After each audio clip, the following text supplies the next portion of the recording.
الديوث الذي يرى المفسد في أهله ولا يتحرك به ساكن، هذا ديوث لا ينظر الله إليه يوم القيامة. ثلاثة لا ينظر الله إليهم يوم القيامة: العاق لوالديه، والمرأة المترجلة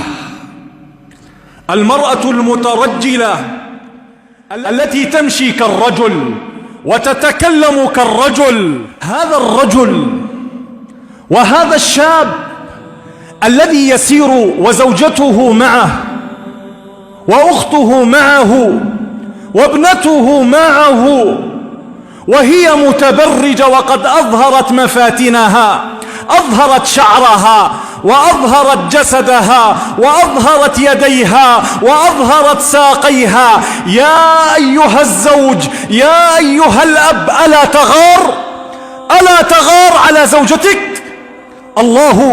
الله جل في علاه يغار أن تؤتى محارمه جل في علاه. هذا الذي يسير مع زوجته وهي متبرجة وقد أظهرت مفاتنها، هذا يسمى في الشرع ديوث. يسمى ماذا؟ يسمى ديوث. يقول النبي صلى الله عليه وسلم كما عند النسائي وحسنه الألباني، قال النبي صلى الله عليه وسلم: اسمع بالله عليك، قال: ثلاثة لا ينظر الله إليهم يوم القيامة. ثلاثة لا ينظر الله إليهم يوم القيامة. يا الله، قد خابوا وخسروا ورب الكعبة. الله لا ينظر إليهم، الله لا ينظر إليهم يوم القيامة. من هم؟ قال النبي صلى الله عليه وسلم: العاق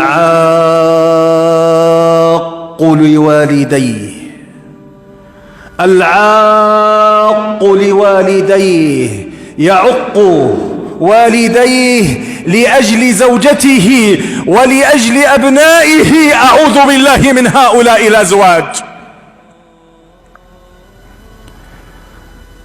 والمرأة المترجلة، قال النبي: